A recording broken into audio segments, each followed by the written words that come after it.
यशोमती मैया के नंद लाला। आ गए तुम दोनों? चलो आओ बैठ जाओ। जशोदा जी बता तो दो, सवेरे सवेरे क्यों बुलाया हम सबको? रुको, इतनी शीघ्रता क्या है? पहले इन बालकों को कुछ खिलाने तो दो। अभी खेलने निकलेंगे ना, पूरी दोपहरी दिखाई ना देंगे।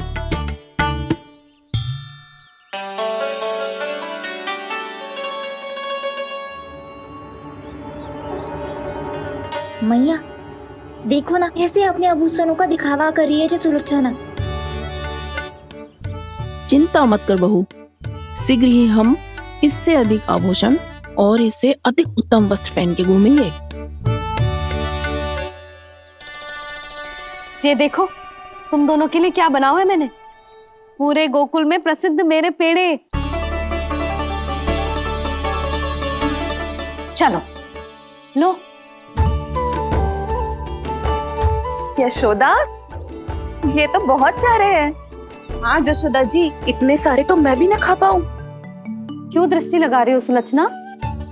बढ़ती आयु के बालक हैं, खाने दो इन्हें। तुम सब कछु मत सुनना, जी भर के खाओ। देखा ना?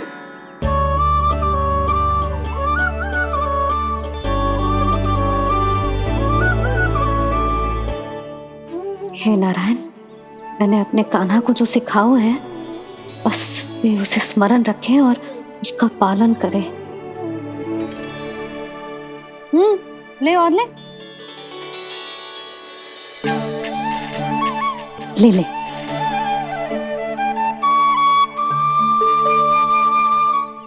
आज तो एक के बाद एक पेड़ मिल रहे हैं, वो भी बिना रोक टोक के। मैया दो के बाद तीसरी मिठाई बड़ी कठिनाई से खाने देती है, पर आज सादा लाड पेड़ों के माध्यम से जिता रही है। कछु तो रहस्य है। प्रभु, क्या आप भी वही सोच रहे हैं जो मैं सोच रही हूँ? कोई परीक्षा तो नहीं ले रही है ये? किस सोच में पड़ गए तुम दोनों?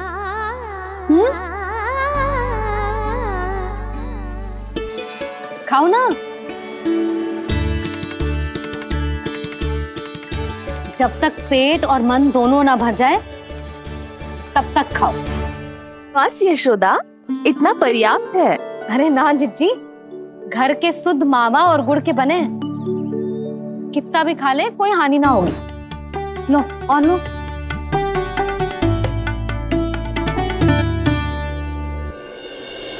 प्रभु, परीक्षा ही है ये तो खाए जा रहा है। कहीं मेरी दी हुई सीख भूल तो ना खाओ, सारा खेल बिगड़ जाएगा।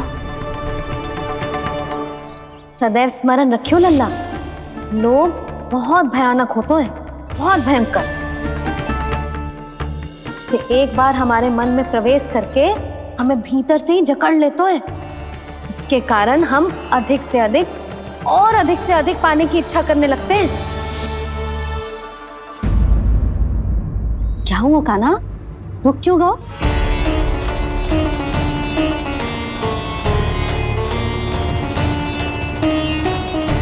आपने तो सिखाया था मैया, जितनी आवश्यकता हो उतना ही लेना चाहिए, लोभ कभी ना करना चाहिए। बहुत बुरा राक्षस है लोभ।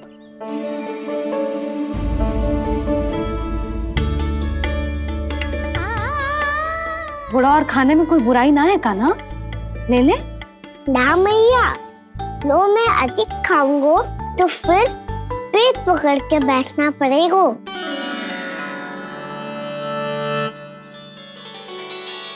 हाँ, मेरा भी पेट भर गया।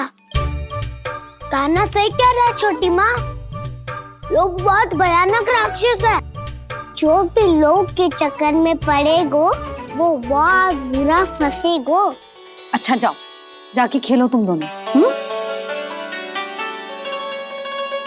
मैया, ये पेड़ अपने सखाओं के लिए भी ले जाऊं मैं? हाँ लल्ला, ले जाओ अवश्य।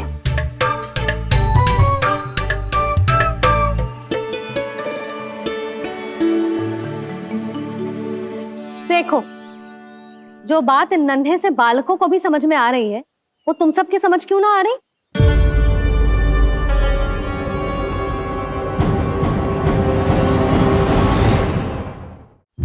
क्या समझाना चाहती हो जशोदा जी? तनिक खुल के बोलो। जब बसंता खाने के बाद भी हलवा खाने का हट करतो है, तो उसे मना क्यों करती है? इसीलिए ना, ताकि स्वाद के लोभ में उसका स्वास्थ्य ना बिगड़ जाए। और उज्जवल, जब भरी दोपहरी में बाहर खेलने का हट करतो है, तो तू उसे मना क्यों करती है? इसीलिए ना, कि खेल के लोभ में उसे लू ना लग जाए। हाँ, और पुराण पढ़ना तो अच्छी बात है ना। तो श्रीदामा जब रात में दीप के प्रकाश में पुराण की कथाएं पढ़ना चाहतो है, तो क्यों मना करती है? उसे बता। ताकि कथाओं के लोभ में उसकी दृष्टि खराब ना हो जाए जीजी।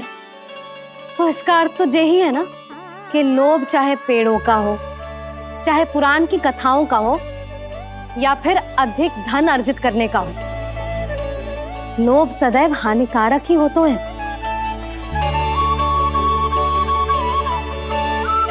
जे बात तुम ही सब ना समझोगी, तो अपने बालकों को कैसे समझाओगी?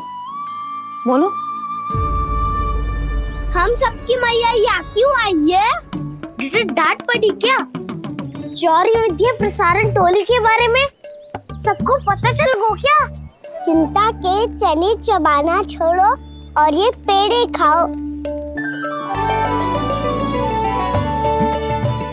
भीतर और भी गंभीर समस्या पे चर्चा चल रही है। कैसी समस्या? लोग की भयानक राक्षस की समस्या। व्यापारी जी, नंद जी ने कल सभा बुलाई थी और आज रानी यशोदा जी ने सारी स्त्रियों को अपने घर पे बुलाया है।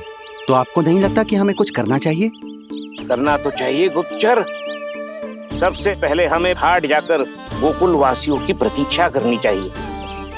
सूर्यास्त से पहले वो सारे मूर्ख वहां आने वाले हैं, मेरे सामने नारायण के नाम का प्रण लेने। उन्हें चाहे कोई भी कितना भी समझा ले बुझा ले, उससे कोई अंतर नहीं पड़ेगा गुप्तचर। हमारा वास्तविक धन क्या है? दूध, घी, दही, माखन, यही ना? हाँ, तो श्री नारायण की कृपा से तो हमारे पास इसकी कोई कमी ही ना है। तो हम सब तो पहले से ही धनवान हुए ना। तो फिर जे गोधन अपने परिवार और संतान में बांटने के बाद जो भी बचतो है, वो तो हाट पे बिखी जातो है ना।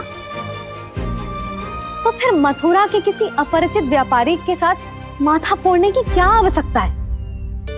जशोदा जी, हम आपकी और नंदराज की चिंता समझते, पर इसकी कोई आवश्यकता ना है। कुछ उल्टा सीधा नहीं करेंगे हम। विश्वास रखो जशोदा, हम जो कुछ करेंगे समझदारी से करेंगे। लोभ में आके कोई निर्णय नहीं लेंगे हम लोग, है ना? हाँ। अच्छा, अब चलती हूँ। बुलावे की सूचना पाके सब कार्य ऐसे ही छोड़कर आ गई थी।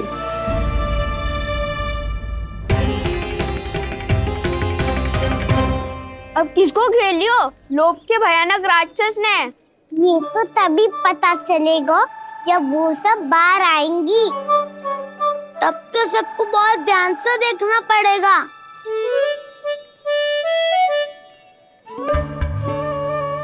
देखना तो पड़ेगा दाऊ, तभी तो पता चलेगा माखन चुराने किसके यहाँ जाना है। नाना,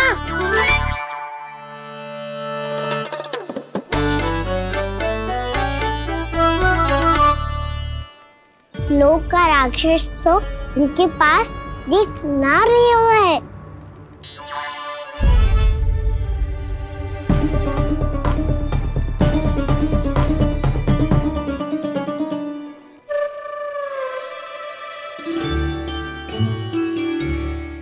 नारायण का बहुत बहुत धन्यवाद। कान्हा, मेरे मैया को घेर रहे है क्या उस राक्षस ने? यशोदा भाभी और नंद भैया कितने चिंतित थे ना। पक्का कछु ना कछु कारण तो अवश्य होगा। हाँ, मुझे भी सच लग रहा है कि धनवान बनने के चक्कर में मैं तनिक ज्यादा ही लोभ में पड़ गई थी। नहीं, बस गए। और मेरी मैया दादी, उनका क्या गाना? बहू, सुलक्षणा की जैसे ढेर सारा धन कमाने के चक्कर में लोभ में तो ना आ रहे ना हम। हे नारायण, बहुत कृपा है आपकी। लगता है लोभ का राक्षस किसी को अपनी चपेट में नहीं ले पाया। लेता भी कैसे दाऊ? मेरी मैया ने जो समझायो है। क्या लगता है यशोदा, इन्हें समझ आया होगा? आशा तो यही है, और अब भी ना समझी तो फिर तो नारायण भी ना समझा सकते। सुनो, दोपहरी में हम सब मिलेंगे। दोपहरी में? तो क्या तू तब निश्चित करेगो कि आज किसके यहाँ जाना है माखन? आज कोई माखन चोरी नहीं होगी। क्षमा करना राव, भैया के का समझाने के बाद भी जिसके समझ में कछु ना आई हुई थी, उसके घर चोरी तो करनी पड़ेगी आज।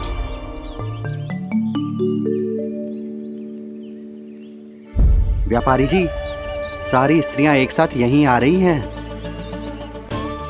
मेरे चक्रव्यूह में फंसने की इतनी शीघ्रता कि संध्या तक भी नहीं रुक पाई।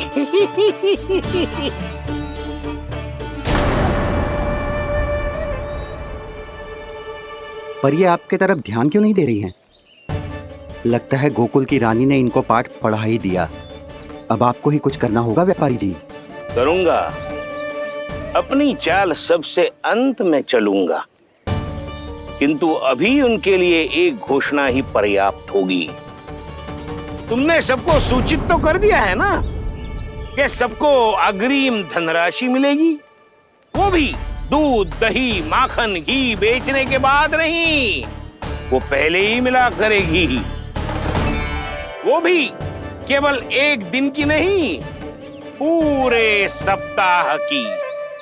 मैं बिल्कुल सही कह रही थी। जशोदा जी और नंदराज व्यर्थ ही चिंता कर रहे थे।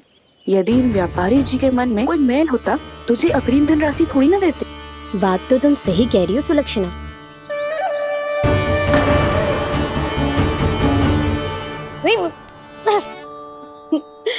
कितनी शरारत करते है तू? काजल लगाने दे मुझे। भैया, पहले मुकुट लगाओ ना।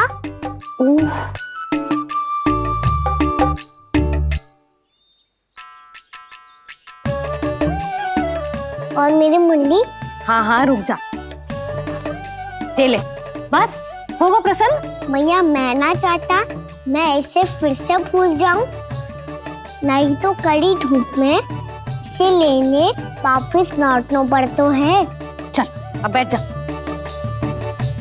अब मुझे काजल लगाने दे लेना।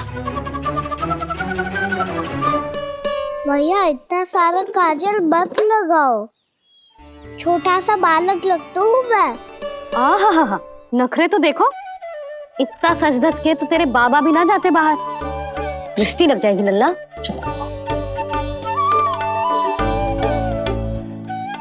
उनको तो आ सकता ही ना है मैया, वो तो गोकुल के राजा है।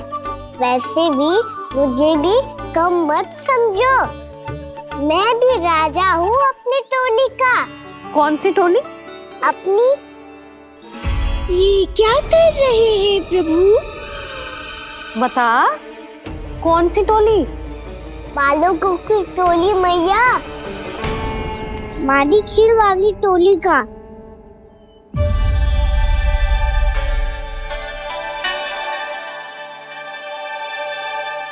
क्या हुआ जी? देखो जी, आप इतनी चिंता मत करो। आप गोकुल के राजा हो और जे बालकों की टोली का राजा है, तो मैं भी जसोदा हूँ। मैं कोई कम थोड़ी ना हूँ, मैं भी गोकुल की स्त्रियों की रानी हूँ। मैंने सबको समझाओ है, सब समझ गई हैं। उपनंद भैया से बात करके आ रहा हूँ अभी। पता चलो है कि उस व्यापारी ने अग्रिम राशि का लोभ दिया है सबको। मुझे ना लगता तुम्हारे समझाने का कोई लाभ हो। अभी तो ये सब समझ के गई, बोल के भी गई कि अब उस व्यापारी के फेर में ना फंसेंगी। इतनी शीघ्र पलट गई। इन सब में अपनी बुद्धि ना है क्या? जब कोई विकार मन में बस जातो है ना यशोदा, तो सूझबूझ सब समाप्त हो जाती। तो मुझे ही कच्चू करना पड़ेगा। मैया मैं जाऊं? हाँ तू जा।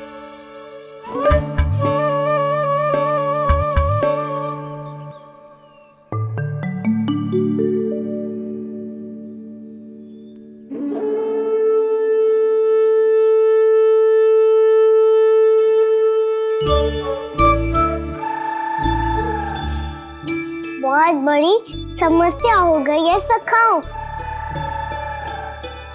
कैसी समस्या? लोभ का भयानक राक्षस कहीं ना गयो, वो अभी भी यही है। मुझे पता था। और इसका सबसे अधिक प्रभाव तो मेरी मैया और दादी पर ही हुआ है। तुम सच कह रहे हो उज्जवल? हाँ। अरे कछु ना बलदाऊ, जे बड़ बोला तो ऐसे ही बात करते रहेगा बड़ा चढ़ा के। बड़ा चढ़ा के नहीं बोल रहा हूँ मैं। आज से घर पे दूध दही माखन घी सिर्फ एक बार ही मिलेगा। पर क्यों? ताकि अधिक से अधिक दूध दही माखन घी बचाकर उस व्यापारी को 2 गुना मूल्य पे बेचा जाए। इतने से तो काम ना चलेगा। उस सुलक्षणा से, और मैं तो कहूँ सुलक्षणा से ही क्यों, पूरे गोकुल में सबसे अधिक धनवान बनना है तो और माखन जमा करना पड़ेगा। हाँ हाँ मैया, लाओ मैं इसे ऊपर रख देती हूँ। चोरी चुपके से खा तो ना जाएगी ना? तेरी घबराहट बता रही है कि घर से निकलने से पहले तूने थोड़ो माखन तो खाया है। सच्ची बोल। ना ना मैया, मैं क्यों माखन खाऊंगी? मैं भी तेरी मैया हूँ लाली, माप के रखो तो मैंने।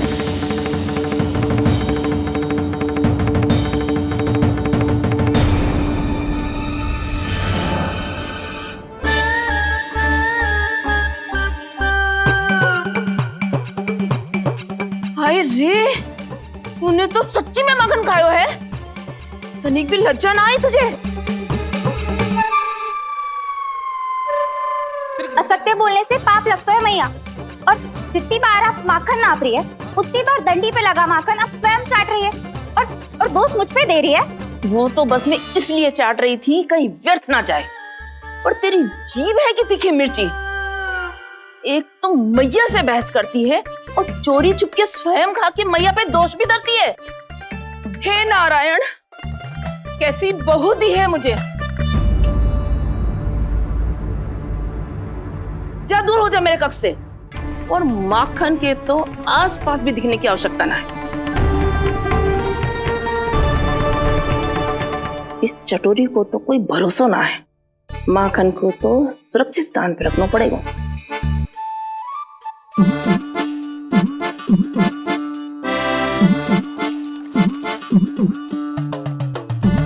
यदि बहू ने अब मटकी उतारने को प्रयास किया तो अचानक पानी गिर जाएगा और घबरा के वो चिल्लाएगी और मुझे पता पड़ जाएगा।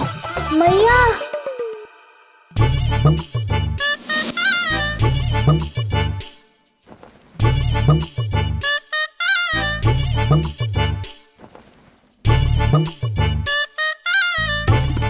ये माखन तो मैं किसी को छूने भी ना दूंगी, तभी तो बनूंगी धनवान, बहुत धनवान।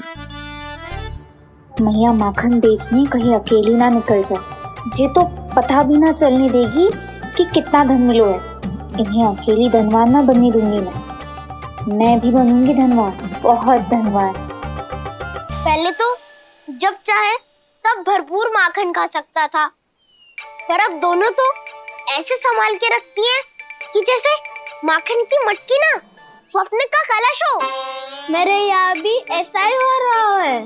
नारायण का बहुत बहुत धन्यवाद। नंद जी और जशोदा जी की बातों में आने से पहले ही सत्य का पता चल गया।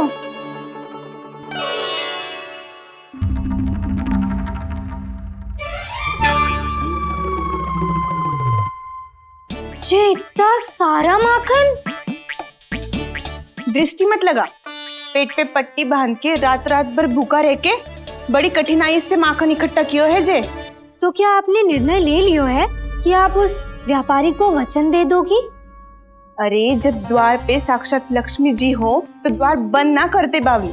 तू अभी छोटी है, मैं तो कहती हूँ तू भी अपने भविष्य के बारे में अभी से सोचना आरंभ कर दे। कटौती तो मेरे घर पे भी आरंभ हो गई है का ना। वो मैया ने कहा है ये दूध चाहिए या दही चाहिए ये माखन चाहिए, जो भी चाहिए एक ही बार मिलेगा।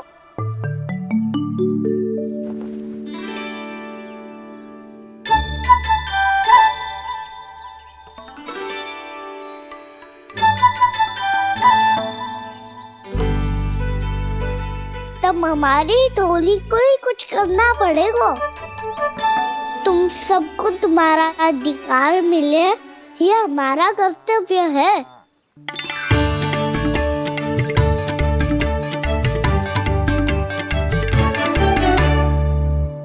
अब हम कछु ना कर सकते यशोदा। यदि अब मैंने उन्हें रोको तो उन्हें लगेगा कि मैं उनसे उनकी उन्नति का अधिकार छीन लूं। दूध दही माखन पे सबसे पहला अधिकार बच्चों का होता है, फिर घर के बालकों का, और ये अधिकार हमें दिलाना चाहिए, है ना दाऊ? मैं सब समझता हूँ कान्हा, तुम मुझसे इसलिए पूछ रहे हो ताकि तुम माखन चोरी की योजना बना सको, पर मैं तुम्हारा समर्थन नहीं करूँगा। पर दाऊ ना, पिछली बार तुमने ही कहा था ना कि हम ये चोरी केवल वानर महाराज की सहायता के लिए कर रहे हैं। लो, वानर महाराज भी आ गए हमारा साथ देने। आज कोई किसी का साथ नहीं देगा, आज कोई किसी का साथ